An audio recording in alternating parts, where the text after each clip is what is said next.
Mi novio pasó 3 años fingiendo que me amaba. Resulta que estaba planeando su venganza porque mi hermana mató a la suya en un accidente por conducir ebria. Para ponerlos en contexto, me llamo Isabela, y estoy parada afuera de un café en una pequeña plaza comercial, a más de 600 kilómetros de mi antigua vida, mirando al hombre que pensé que estaba encerrado para siempre. Me tiemblan tanto las manos que se me cae el matcha. Explota en la banqueta, formando un charco, y la mezcla de verde y café parece sangre bajo la luz de la tarde.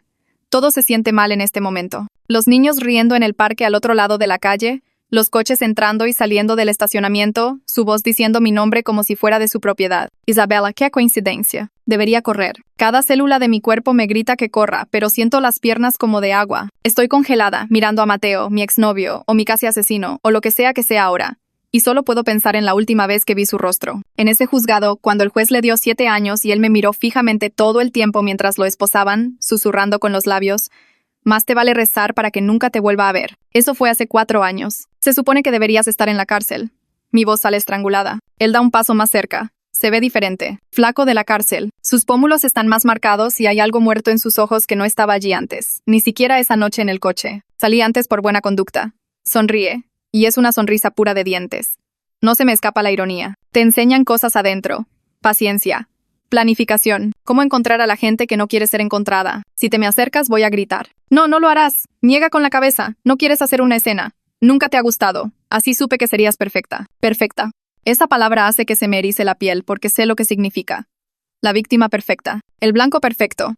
La forma perfecta de llegar a mi hermana Eva. La hermana que mató a su hermana. La hermana que solo recibió libertad condicional mientras que la suya terminó en un ataúd. He pasado 4 años en terapia tratando de olvidar esa noche. La cuerda. La bodega abandonada. Su confesión en el coche. 4 años construyendo una nueva vida. Nuevo nombre, nuevo trabajo, nuevo departamento, pero no lo suficientemente nuevos. Déjenme regresar. Déjenme contarles cómo empezó todo esto, porque sé lo que están pensando. Están pensando que nadie termina drogada y atada en el coche de su novio a menos que algo muy malo haya pasado.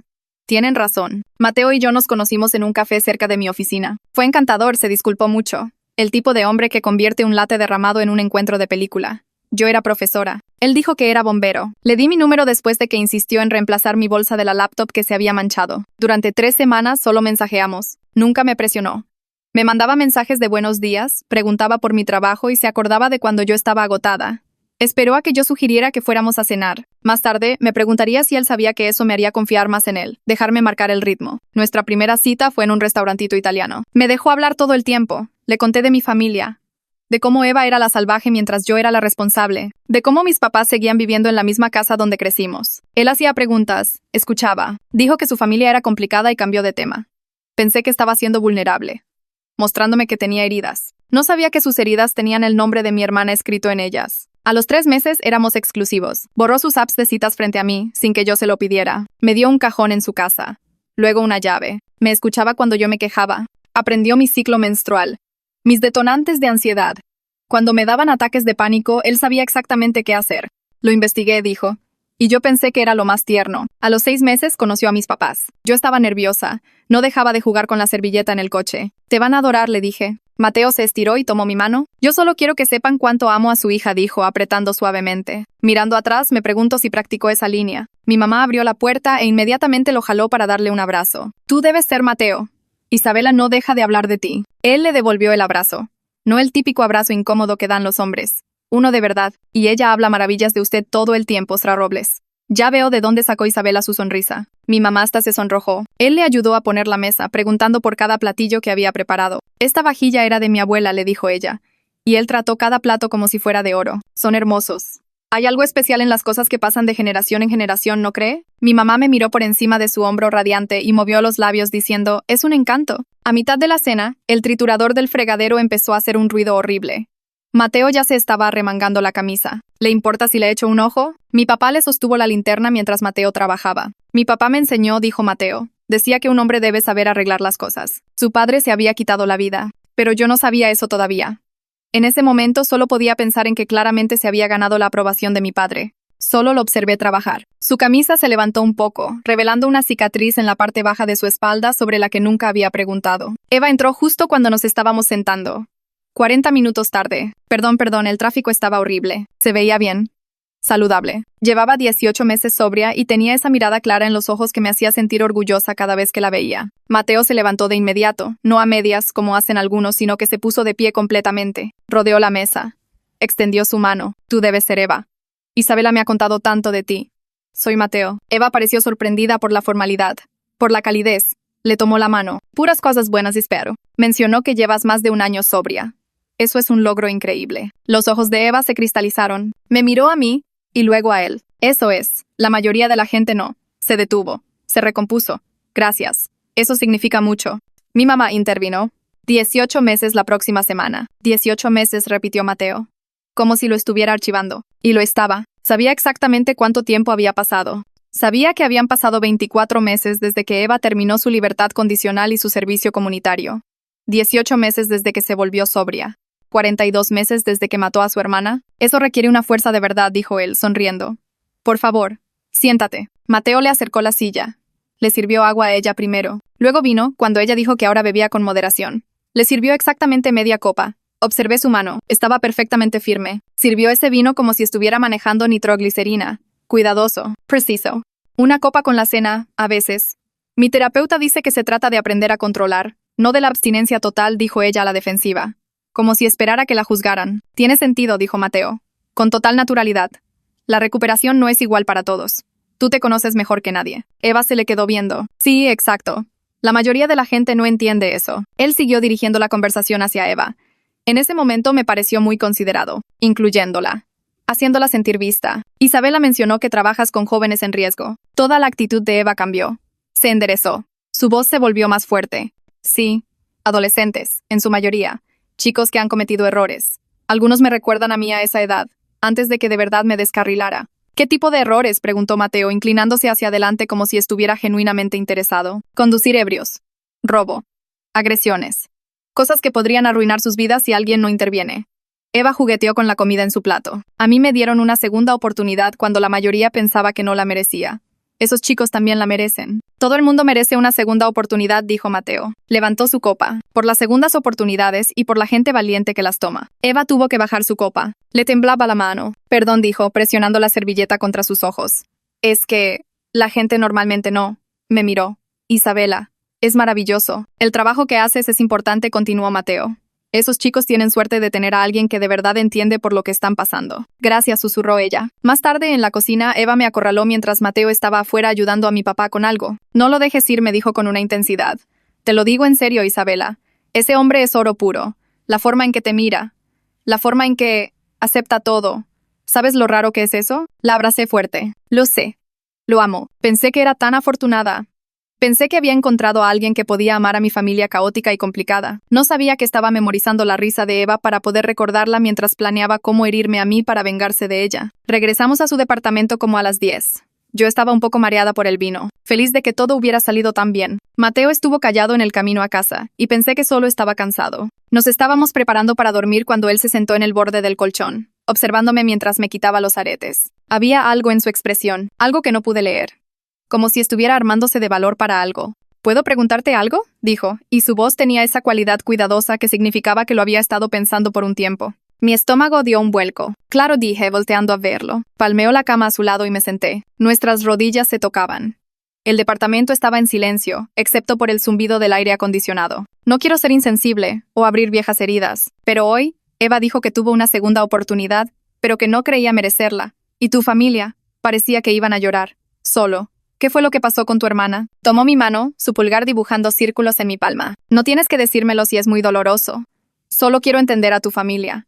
Entenderte a ti. Miré nuestros dedos entrelazados. Sus manos eran cálidas, firmes, seguras. Parte de mí quería cambiar de tema, mantener enterrada esta parte fea de la historia de mi familia. Pero él era Mateo. No había sido nada más que comprensivo, solidario. Merecía saber. Está bien. Debería saberlo. Respiré profundo, sintiendo cómo se me oprimía el pecho, como siempre que pensaba en esa noche. ¿Recuerdas que te dije que Eva era la salvaje y yo la responsable? Él asintió. Sus ojos nunca se apartaron de mi cara. Bueno, ella era realmente salvaje. Empezó a beber en la prepa, de fiesta todos los fines de semana. Yo la cubría, les decía a mis papás que estaba en casa de una amiga cuando en realidad estaba en alguna fiesta emborrachándose. Pensé que estaba siendo una buena hermana. Pensé que la estaba protegiendo. Mi voz ya temblaba. Mateo apretó mi mano suavemente, animándome a continuar. Mis papás intentaron de todo. Terapia, castigarla, quitarle el coche. Nada funcionaba. Se escapaba, se robaba el alcohol de ellos, llegaba borracha a las cenas familiares. Recuerdo una Navidad que vomitó en el baño de mi abuela y yo le sostuve el cabello mientras les decía a todos que algo le había caído mal. Los recuerdos volvían en cascada, imparables. Empeoró en la universidad. Dejó la carrera a la mitad, regresó a la casa, pero se pasaba todo el tiempo en los bares. Tenía 3 arrestos por conducir ebria antes de cumplir los 22. Pero mis papás seguían sacándola bajo fianza, seguían contratando abogados, seguían haciendo que todo desapareciera. Pensaban que la estaban ayudando. Pensaban que le estaban dando oportunidades para mejorar. Tuve que parar. La culpa era sofocante. Todas esas veces que pude haber hecho algo diferente, dicho algo diferente. Mateo me acercó, su brazo alrededor de mis hombros. Tú eras una niña también. No era tu responsabilidad. Pero yo era la hermana mayor. Yo debí. No pude terminar. Las lágrimas venían ahora. Entonces una noche, hace como 4 años y medio, fue a una fiesta. El cumpleaños de su exnovio o alguna estupidez así. Les prometió a mis papás que no iba a tomar. Había estado mejorando. Iba a sus juntas. Todos queríamos creerle. Aún podía recordar esa noche. Cómo casi fui con ella. Cómo decidí quedarme en casa. Si yo hubiera ido, tal vez podría haberla detenido. Tal vez le habría quitado las llaves. Tal vez esa chica seguiría viva. Bebió tanto que ni siquiera recuerda haberse ido. Su amiga dijo que parecía bien. Solo alegre. Riendo y bailando. Pero Eva se había vuelto muy buena en ocultar lo borracha que estaba. Se subió a su coche a las 2 de la mañana y manejó a casa. Las palabras se sentían como vidrios en mi garganta. La respiración de Mateo había cambiado, se volvió más profunda, más controlada. Su mano seguía sosteniendo la mía, pero su agarre había cambiado de alguna manera. Atropelló a alguien, susurré. Una chica de 17 años que caminaba a casa desde la casa de una amiga.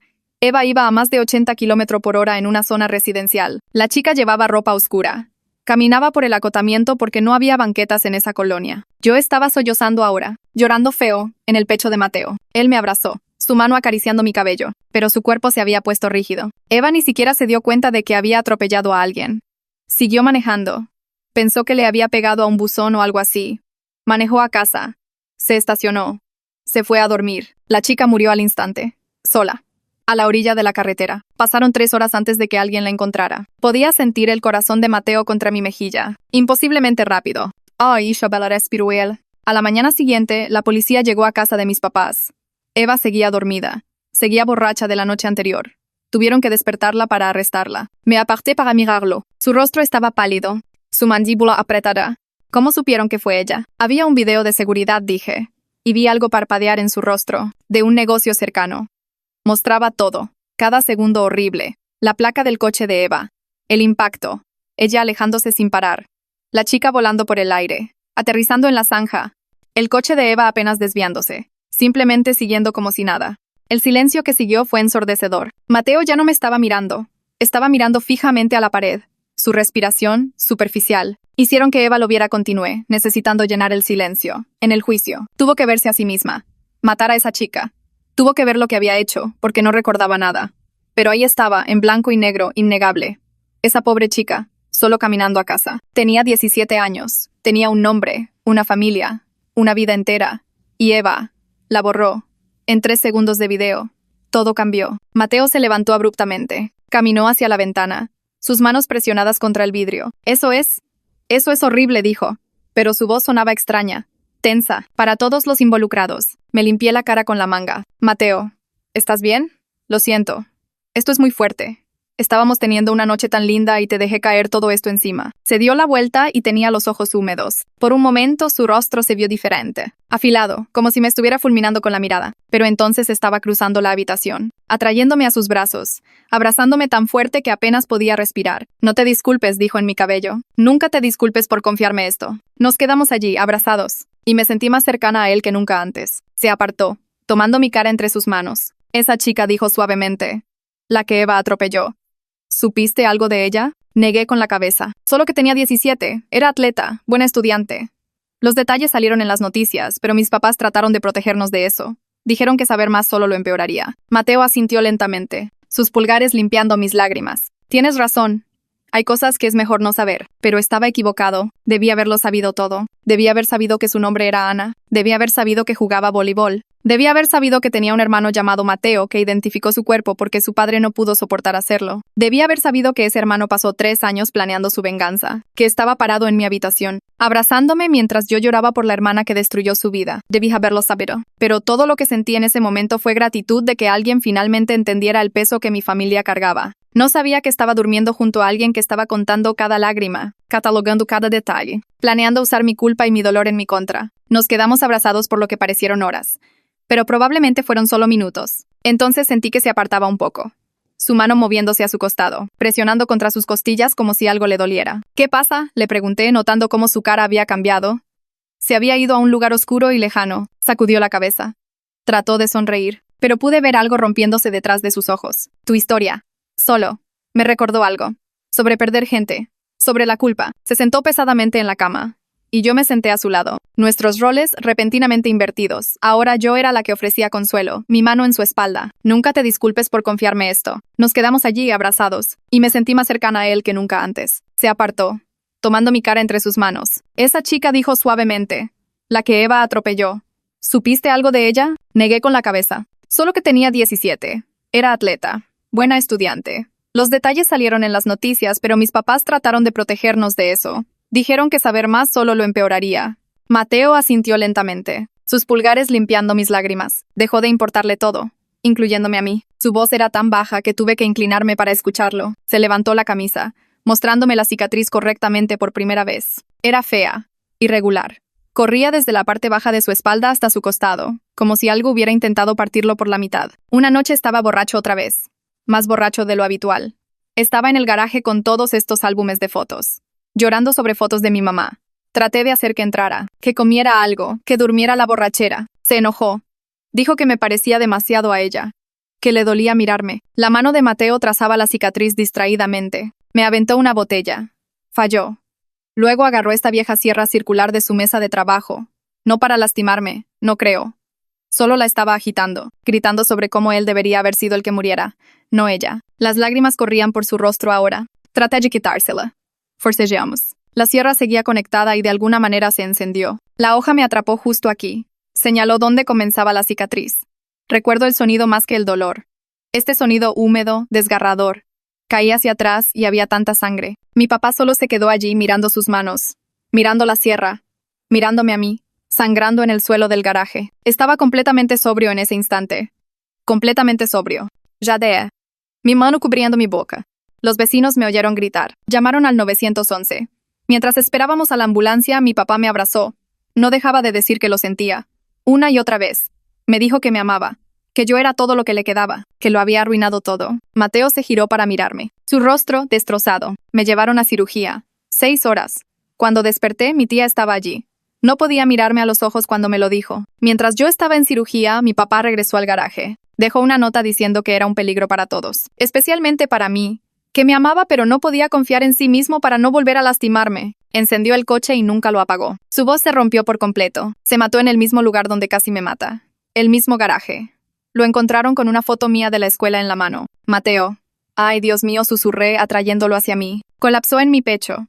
Esos sollozos profundos y desgarradores sacudiendo todo su cuerpo. Lo peor es la nota, dijo, ahogándose. Escribió que verme sangrar fue lo único que le hizo darse cuenta de que quería vivir. Pero para entonces ya era demasiado tarde. Ya me había lastimado. No podía vivir con lo que había hecho. No fue tu culpa, le dije, abrazándolo más fuerte. Nada de eso fue tu culpa. Lo sé, lógicamente susurró. Pero sigo sintiendo que si lo hubiera dejado en paz esa noche, si no hubiera tratado de quitarle la sierra, si me pareciera menos a ella. No dije con firmeza, no. Tu papá estaba enfermo de dolor. Tú eras un niño tratando de ayudar a su padre. Lo amabas y él te amaba. Pero el dolor y el alcohol lo volvieron peligroso. Su decisión de quitarse la vida fue sobre su dolor, no sobre ti. Nos acostamos juntos, abrazándonos en la oscuridad. 2 personas bien jodidas que entendían lo que era cargar una culpa que no era realmente nuestra. Pensé que él abriéndose de esa manera, contándome esta historia horrible, significaba que estábamos construyendo algo real, algo que duraría. La forma en que lloró en mis brazos, la forma en que me mostró sus cicatrices, tanto la física como la emocional, me hizo confiar en él por completo. Mirando atrás, me pregunto cuánto de eso fue una actuación. Si las lágrimas eran reales, pero por diferentes razones. Si en realidad estaba llorando por su hermana muerta mientras me contaba historias sobre su padre. Todo lo que sé es que esa noche, le creí todo. cada palabra. Pensé que solo éramos dos personas jodidas que se habían encontrado. Y esa confianza, ese sentimiento de que él realmente me entendía, es exactamente lo que usó para destruirme. 3 años después, estábamos cargando cajas en nuestro nuevo departamento, un lugar de 2 recámaras con luz de verdad y un lavaplatos que funcionaba. No puedo creer que finalmente salimos de ese hoyo, dije, dejando una caja etiquetada como cocina que definitivamente tenía cosas del baño. Mateo se rió, rodeándome con sus brazos por detrás. Te dije que me darían el ascenso. Ahora por fin puedes tener esa oficina en casa que querías. La segunda recámara era pequeña, pero era mía. Ya había planeado dónde iría mi escritorio, dónde colgaría mis títulos, dónde calificaría exámenes sin que su televisión me distrajera. Llevábamos 3 años juntos y sentía que lo habíamos logrado, ¿saben? Conocíamos nuestros ritmos. Él sabía que yo necesitaba café antes de hablar por la mañana. Yo sabía que él necesitaba salir a correr cuando estaba estresado. Habíamos encontrado nuestro equilibrio. Eva nos ayudó con la mudanza, lo cual era enorme porque ella y Mateo se habían vuelto cercanos, como extrañamente cercanos. Ella le llamaba a él para pedirle consejo antes que a mí. Cuando tuvo una breve recaída hacía 6 meses, Mateo fue quien la llevó a una junta. Se sentó en el estacionamiento durante 1 hora, esperándola. Te sacaste la lotería con ese, me decía cada vez que nos veía juntos. No la vayas a regar. Mis papás también lo amaban. Mi mamá ya había empezado a hacer bromas sobre los nietos. Y mi papá le había dado a Mateo el reloj de su padre la Navidad pasada. Dijo que quería que se quedara en la familia. Pero entonces, unas 3 semanas después de mudarnos, algo cambió. Fueron cosas pequeñas al principio. Mateo empezó a tomar llamadas en el balcón en lugar de hacerlo frente a mí. Cerraba su laptop cuando yo entraba a la habitación. Decía que se quedaría trabajando hasta tarde, pero cuando le mandaba mensaje a su amigo del trabajo, Derek decía que Mateo se había ido hacía horas. ¿Dónde estabas?, le preguntaba. Solo manejando por ahí. Necesitaba despejarme, lo cual era creíble, porque la mudanza había sido estresante. Su nuevo puesto en el trabajo era exigente, pero aún así algo no cuadraba. Mi cumpleaños era en 2 semanas y me convencí de que era eso. Mateo era pésimo guardando secretos. El año anterior había intentado sorprenderme con boletos para un concierto y yo había encontrado el recibo en el bolsillo de su chamarra 3 semanas antes. Probablemente estaba planeando algo. Estaba siendo extra reservado para asegurarse de que yo no arruinara la sorpresa. Tenía que ser eso, pero mi cumpleaños llegó y pasó. Me llevó a cenar, me dio un collar. Perfectamente lindo, pero nada que requiriera semanas de andar a escondidas. ¿Está todo bien?, le pregunté esa noche. Te he sentido distraído últimamente. Solo cosas del trabajo, dijo besando mi frente. Un proyecto grande que viene. Nada de qué preocuparse. Entonces pensé que tal vez era nuestro aniversario. 3 años era la gran cosa, ¿no? Tal vez estaba planeando algo enorme. Un viaje. O tal vez. No me permití pensar en la palabra propuesta, pero cruzó por mi mente. Las llamadas telefónicas secretas continuaron. Empezó a ir al gimnasio a horas extrañas, como a las 10 de la noche o a las 5 de la mañana. ¿Desde cuándo haces ejercicio a medianoche?, le pregunté una noche que regresó sudado a las 12:30. El gimnasio está vacío, dijo. Puedo usar el equipo que quiero. Se bañó y se metió a la cama, pero olía raro, no a sudor de gimnasio, como a sudor de afuera, como a tierra, y algo más que no pude identificar. Nuestro aniversario también llegó y pasó. Otra cena linda. Otra joya. Otra noche en la que nada explicaba las semanas de comportamiento extraño. Para entonces habían pasado 2 meses de esto. 2 meses de Mateo estando allí, pero sin estar realmente. Se desconectaba durante las conversaciones. Olvidaba cosas que le había dicho. Faltaba a cenas con mis papás. ¿Me estás engañando?, le pregunté una noche. ¿A quemarropa? La pregunta nos sorprendió a ambos. Él pareció genuinamente impactado. ¿Qué? No. Isabela, no. ¿Cómo puedes siquiera pensar eso? Entonces, ¿qué es? Estás mintiendo sobre dónde estás. Estás distraído todo el tiempo. Tienes llamadas secretas. ¿Qué se supone que piense? Me atrajo a sus brazos. Me abrazó fuerte. Perdóname. Tienes razón. He estado raro. Es solo que el trabajo. Hay una situación de la que no puedo hablar, pero está casi resuelta. Te lo prometo. Solo dame unas semanas más. Quería creerle. Le creí. Mateo nunca me había dado una razón para no confiar en él. 3 años y había sido perfecto. Solidario. Amoroso. Fiel. Tal vez estaba en problemas en el trabajo. Tal vez me estaba protegiendo de algo estresante. Decidí dejarlo pasar. Pero entonces encontré los recibos de la tlapalería. 5 de ellos, metidos en la guantera de su coche cuando estaba buscando la tarjeta del seguro. Cuerda. Cinchos de plástico. Lonas de plástico. Una pala. ¿Planeando un jardín?, le pregunté, tratando de mantener mi voz ligera cuando le mostré los recibos. Su rostro hizo algo raro, solo por un segundo. Luego se rió. De hecho, sí. Quería darte la sorpresa con unos bancales para tus hierbas. Mencionaste que querías cultivar tu propia albahaca y eso. Tenía sentido. Yo había mencionado eso, pero algo en su expresión. Ese segundo de pánico se me quedó grabado. Al día siguiente estaba comiendo con mi amiga Melissa y mencionó que ella y su esposo usaban Life 360. Así que ese día llegué a casa e hice una broma al respecto. Tal vez deberíamos usar Life 360, le dije a Mateo esa noche, manteniendo un tono juguetón. Ya sabes, como Melissa y su esposo, solo para saber dónde estamos. Por seguridad, estaba sonriendo, dejando claro que estaba bromeando, más o menos. Todo su cuerpo se tensó. ¿Por qué necesitaríamos eso? Su voz era fría, de una manera que nunca había escuchado. Solo bromeaba, Melissa decía. No me importa lo que diga Melissa. No vamos a rastrearnos como si estuviéramos en libertad condicional. Eso es una locura, Isabela. ¿En serio confías tan poco en mí? Confío en ti, dije, desconcertada por su reacción. Dije que estaba bromeando. No, no lo estabas. ¿Crees que estoy escondiendo algo? ¿Crees que te estoy mintiendo? Se puso de pie. Empezó a caminar de un lado a otro. 3 años, Isabela. 3 años y de repente quieres rastrear cada movimiento que hago. Tú me has estado mintiendo. ¿Sobre dónde estás? ¿Qué estás haciendo? ¿Qué se supone que piense? Te lo dije, son cosas del trabajo. Entonces, ¿por qué no puedes decirme qué es? ¿Por qué no puedo? Por Dios, ¿por qué no puedes simplemente confiar en mí? Salió furioso. Se fue a la recámara y azotó la puerta. Habíamos tenido peleas antes, pero nada como esto. Nunca me había gritado así. Nunca me había hecho sentir loca por hacer preguntas razonables. Dormí en el sofá esa noche, mirando al techo, tratando de entender qué diablos nos estaba pasando. Por la mañana se disculpó. Me llevó café a la cama. Dijo que había reaccionado de forma exagerada, que el estrés lo estaba superando. Solo unas semanas más, prometió. Todo volverá a la normalidad pronto. Mirando atrás, debía haber presionado más, debía haber exigido respuestas. Debía haber notado que no dijo todo estará mejor, solo que volvería a la normalidad. Pero, ¿qué era normal cuando toda tu relación estaba construida sobre una mentira? Cuando el hombre que amabas había estado interpretando un personaje durante 3 años y la máscara finalmente comenzaba a resbalar, no lo sabía entonces. Pero esos recibos no eran para bancales de hierbas. Esas sesiones de gimnasio nocturnas eran él explorando lugares abandonados. Esas llamadas telefónicas eran él hablando con alguien sobre mí, sobre Eva, sobre el momento. No estaba teniendo una aventura. Estaba planeando algo mucho, mucho peor. 2 noches después, Mateo preparó la cena, mi favorita. Pollo a la parmesana con el vinito rico de la tienda del centro. Quiero disculparme apropiadamente, dijo, encendiendo velas en nuestra mesita del comedor. He sido un idiota y te mereces algo mejor. Se veía como el Mateo del que me enamoré. Ojos suaves, esa sonrisa torcida.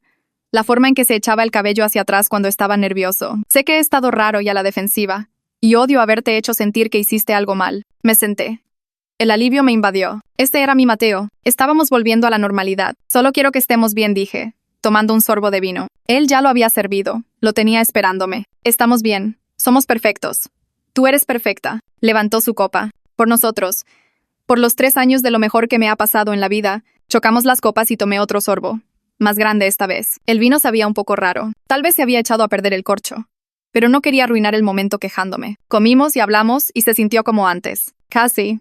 Su rostro estaba haciendo algo raro, como si me estuviera observando en lugar de mirarme. ¿Estás bien?, le pregunté. Pero mis palabras salieron arrastradas. La habitación se inclinó un poco. Estoy bien, dijo. Y había algo en su voz. Algo frío. ¿Tú cómo te sientes? Me siento. Mi lengua estaba pesada, pastosa. La habitación estaba girando ahora. De verdad. Como si estuviera borracha, pero mal. Esto no era estar borracha. Era otra cosa. ¿Qué? ¿Qué hiciste? Traté de levantarme, pero mis piernas eran agua. Mateo no se movió. Solo se quedó allí sentado, viéndome intentar levantarme, viéndome falar. Probablemente deberías sentarte, dijo con calma. Acabará pronto. ¿Qué? ¿Qué hiciste? Mi voz sonaba lejana. Tomó otro bocado de su pollo. Masticó lentamente. Tragó. Te drogué, Isabela. Pensé que eso ya sería obvio. Las palabras no tenían sentido. Nada tenía sentido. El rostro de Mateo estaba cambiando, convirtiéndose en el rostro de otra persona. Alguien que no conocía. ¿Por qué?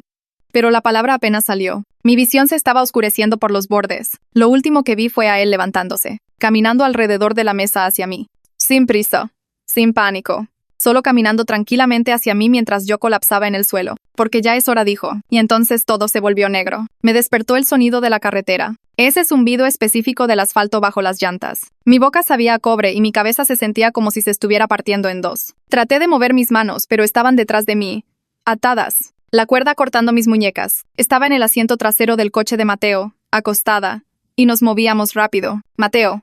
Mi voz se quebró. Podía verlo por el espejo retrovisor. Sus ojos se encontraron con los míos. Despertaste. Bien. Me preocupaba haberte dado demasiado. ¿Qué chingados está pasando? ¿A dónde vamos? Traté de sentarme, pero el mundo giró violentamente. A algún lugar tranquilo, donde nadie nos moleste. Su voz era diferente. Plana. Vacía de todo lo que lo hacía ser Mateo. Necesitas escuchar algo antes de... Bueno, antes de todo. ¿Antes de qué? Mateo, por favor, me estás asustando. Sea lo que sea, podemos hablarlo. Podemos arreglarlo. ¿Serio? No su risa real, algo amargo y agudo. ¿Arreglarlo? ¿Puedes traer a los muertos, Isabela? ¿Puedes arreglar eso? ¿De qué estás hablando? Pero mientras lo preguntaba, algo helado me recorría la espalda. Mi hermana se llamaba Ana, dijo, como si nada, como si estuviéramos discutiendo el clima. Ana Olson, 17 años, como 58 metros. Jugaba voleibol. Estaba en la lista de honor. Caminaba a casa de la práctica un 15 de marzo, hace 4 años y medio. Era martes. 9:43 de la tarde. Todo mi cuerpo se congeló. Mateo. Llevaba su camiseta del equipo, número 11, azul y blanco. Tu hermana la atropelló yendo a más de 80 km/h en una zona de 40. Su nivel de alcohol en la sangre era 3 veces el límite legal. Oh, Dios. Oh, Dios mío. Mi hermana. Mató a la tuya. Las palabras salieron en un susurro. Me miró por el espejo de nuevo. Ahora lo entiendes. Te tardaste bastante. 3 pinches años y nunca preguntaste mi apellido. Nunca te preguntaste por qué alguien como yo querría a alguien como tú. Nunca cuestionaste nada porque estabas tan desesperada por ser amada. Esto es una locura. Tú estás loco. Toda nuestra relación. ¿Fue una mentira? Sí. Cada segundo. Cada beso. Cada te amo. Cada vez que cogimos. Todo fue para llegar a este momento. No. La palabra salió desgarrada de mí. No. Tú me amabas. Sé que me amabas. No puedes fingir eso por 3 años. Mírame. Se orilló en un camino de terracería oscuro. La grava crujiendo bajo las llantas. ¿Quieres saber la verdad? Me das asco. Cada vez que me tocabas, quería vomitar. Cada vez que decías te amo, me imaginaba el cuerpo de mi hermana en la morgue. ¿Sabes cómo se ve un cuerpo humano después de que lo atropella un coche? ¿Sabes el sonido que hace? Se giró en su asiento para verme de frente. Su rostro estaba torcido en algo inhumano. Se rompió como una muñeca.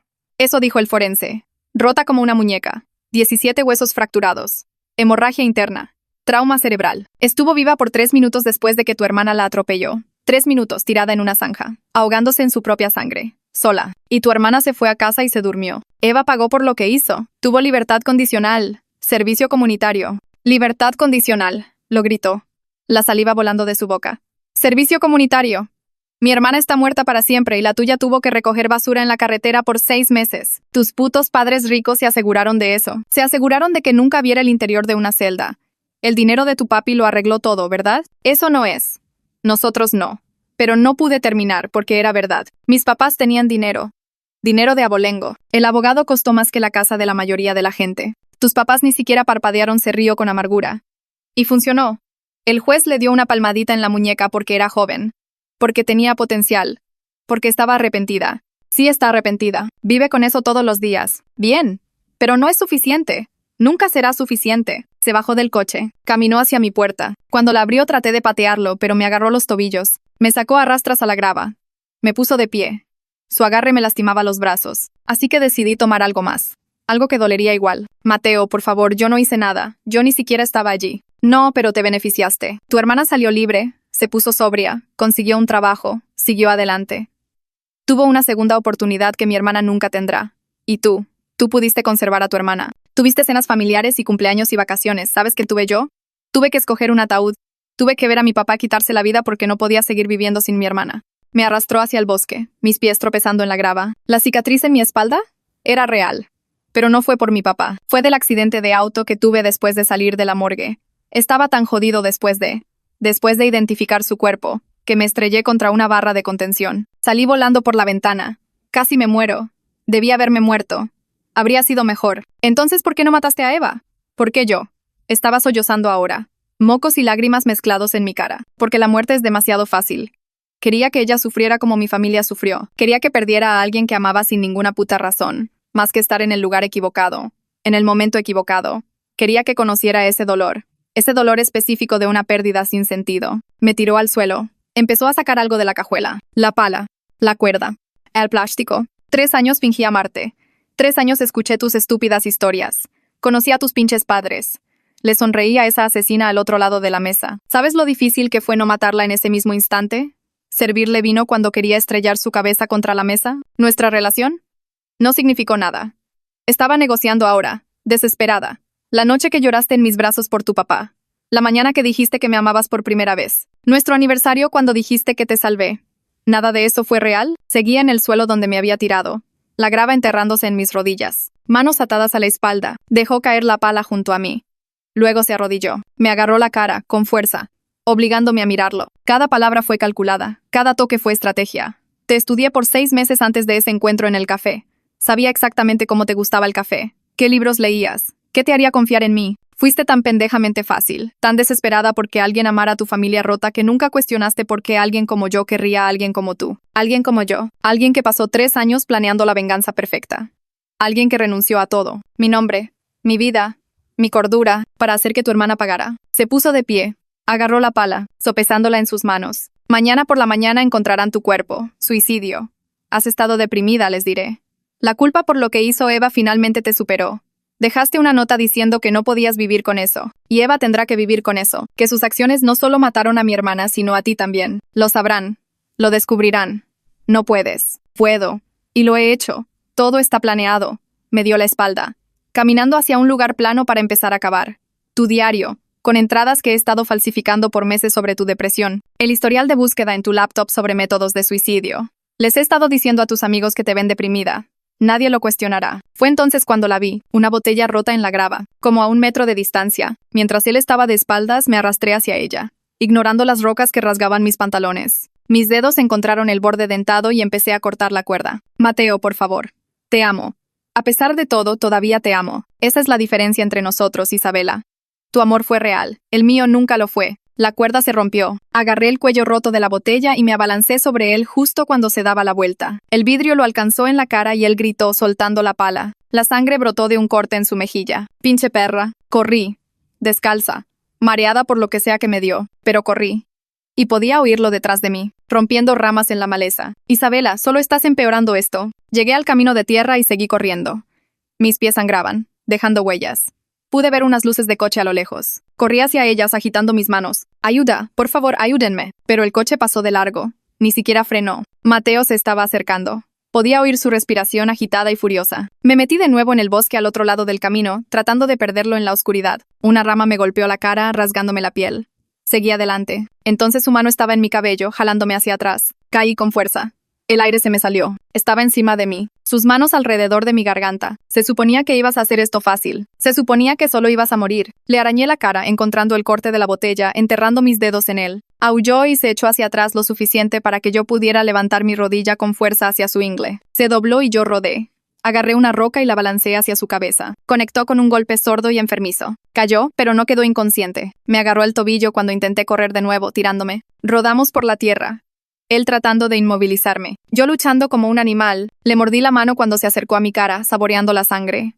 Me dio un revés tan fuerte que vi estrellas. 3 años, gritaba. 3 años de mi vida echados a la basura por ti. Encontré la pala que él había tirado, la balanceé hacia sus rodillas. Cayó, gritando. No me detuve a mirar atrás. Corrí hacia la carretera de nuevo. Vi venir otro coche. Esta vez me paré en medio de la carretera. Tenían que parar o atropellarme. El coche frenó en seco. Una mujer mayor, con los ojos abiertos por el terror. Por favor, jadee. Por favor, ayúdeme. Llame al 911. Debió ver la sangre y el terror en mis ojos, porque inmediatamente puso los seguros y agarró su teléfono. ¡Sube!, gritó, desbloqueando solo la puerta del copiloto. Me lancé adentro justo cuando Mateo emergía del bosque cojeando, con la cara cubierta de sangre y rabia. La mujer aceleró a fondo, las llantas rechinando. En el espejo vi cómo se hacía más y más pequeño, hasta que fue solo una sombra. La mujer iba a 140 km/h en una zona de 80, con los nudillos blancos en el volante. Ay, Dios mío, seguía diciendo. ¿Estás bien? ¿Te llevo al hospital? A la policía, jadee. Por favor, va a venir por nosotras. Me pasó su teléfono con manos temblorosas, ya llamando al 911. Podía oírlo timbrar en el altavoz. Mis manos estaban tan ensangrentadas que dejé manchas en la pantalla. 911. ¿Cuál es su emergencia? Mi novio trató de matarme. Mateo Olson. Me drogó, me ató. Iba a enterrarme. Estoy en un coche con... Miré a la mujer. Margarita susurró. Margarita. Me recogió en la carretera 49, cerca del kilómetro 17. Él sigue allí. Podría estar siguiéndonos. ¿Está a salvo en este momento, señora? No lo sé. No creo. Lleva años planeando esto. Iba a matarme. Hacer que pareciera un suicidio. Eso es lo que me iba a hacer. Estamos enviando unidades a su ubicación. ¿Puede llegar a un lugar público? Margarita tomó el teléfono. La estoy llevando al Walmart de la Avenida Reforma. Está a 5 minutos. Por favor, manden a alguien allí. Miró por el retrovisor y se puso pálida. Hay unas luces detrás de nosotras. Vienen rápido. Me giré. Las luces altas, acercándose. Podría ser cualquiera, pero yo sabía que no lo era. Es él. Es su coche. Margarita se pasó un alto. El coche detrás de nosotras la siguió, y dio una vuelta brusca a la derecha, en una zona residencial. Las llantas rechinaron. Detrás de nosotras el coche de Mateo también dio la vuelta. Demasiado rápido. Coleó.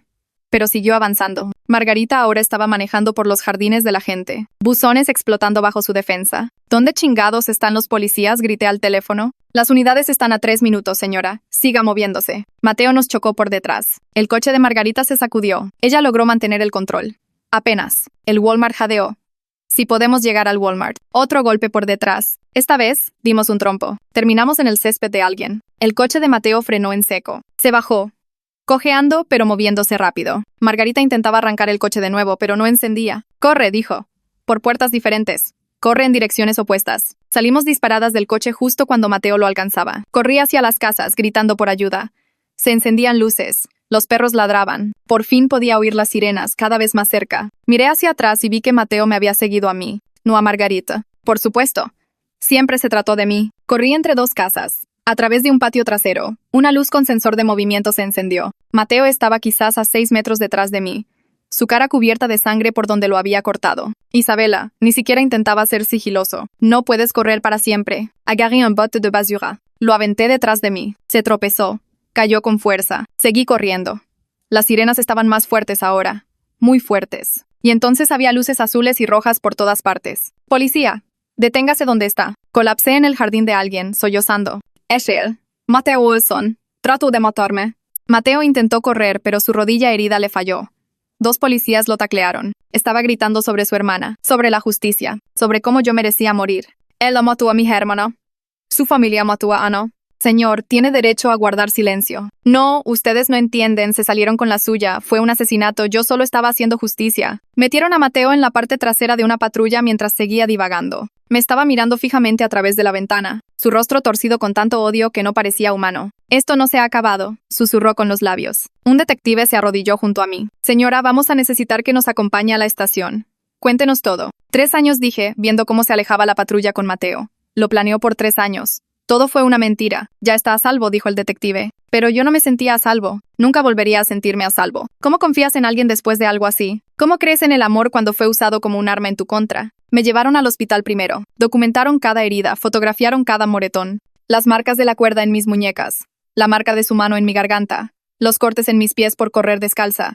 Cada una era una prueba. Cada una era la prueba de que el hombre que dijo que me amaba había intentado matarme. Eva apareció en el hospital. Histérica. «Isabela, Dios mío», me llamó. «¿Mateo? ¿Nuestro Mateo?» Era el hermano de Ana Olson, dije. Y vi cómo su rostro se ponía blanco. «La chica que atropellaste. Es su hermano». Las piernas de Eva cedieron. Tuvo que agarrarse de la pared. «No, eso no. ¿Tuvimos cenas?» Me tomó de la mano, me dijo que todo el mundo merecía una segunda oportunidad. Estuvo planeando matarme todo el tiempo.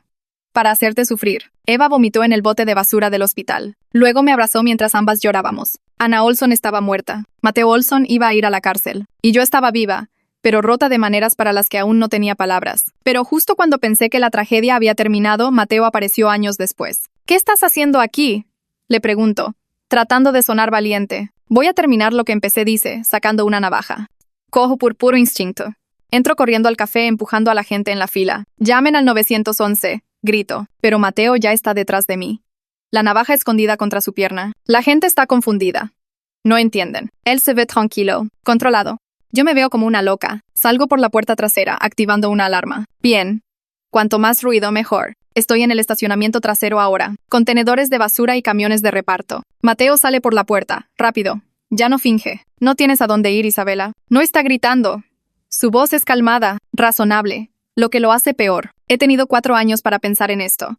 4 años para darme cuenta de que no necesito que parezca un suicidio. Solo te necesito muerta. Sigo retrocediendo, buscando cualquier cosa para usar como arma. Un palé roto, un tubo de metal.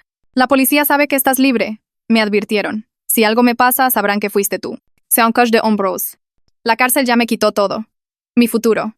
Mi reputación. Mi vida. ¿Qué más pueden hacerme? Me ataca rápido. Más rápido de lo que esperaba. Y la navaja rasga mi piel. No es profundo. Pero mi sangre gotea por mi brazo. Me doy la vuelta y corro hacia la calle, hacia el tráfico, hacia los testigos. Mis pies golpean el pavimento y puedo oírlo justo detrás de mí, respirando con dificultad. Sus pasos acercándose. La navaja me alcanza en la espalda, cortando mi camisa y mi piel. Grito, pero no me detengo. No puedo detenerme. La avenida principal está justo allí. 4 carriles de tráfico en hora pico. Coches pasando a 60-80 km/h. No lo pienso. Corro directo hacia el tráfico. Los claxones suenan. Los frenos rechinan. Un sedán me esquiva, la cara del conductor, congelada por la sorpresa. Cruzo el primer carril, el segundo carril. Estoy en medio de la avenida ahora. El caos del tráfico a mi alrededor. Isabela. La voz de Mateo detrás de mí, llena de rabia. No puedes escapar. Miro hacia atrás. Me está siguiendo, metiéndose al tráfico. La navaja todavía en su mano. Tan enfocado en mí que no ve el camión. Viene como a 70 km/h. El conductor está viendo su teléfono. Solo levanta la vista cuando Mateo se tropieza y cae en su camino. Pisa el freno, pero a la física no le importa. El impacto es instantáneo y brutal. El cuerpo de Mateo vuela por encima del cofre, cruza el parabrisas y aterriza a 6 metros de distancia, en el suelo. El conductor se vaya histérico. Salió de la nada, no pude frenar. Mateo está en el pavimento, sin moverse. Un charco de sangre se extiende bajo él, tan parecido a la descripción que él dio de su hermana hace tantos años. No se me escapa la ironía.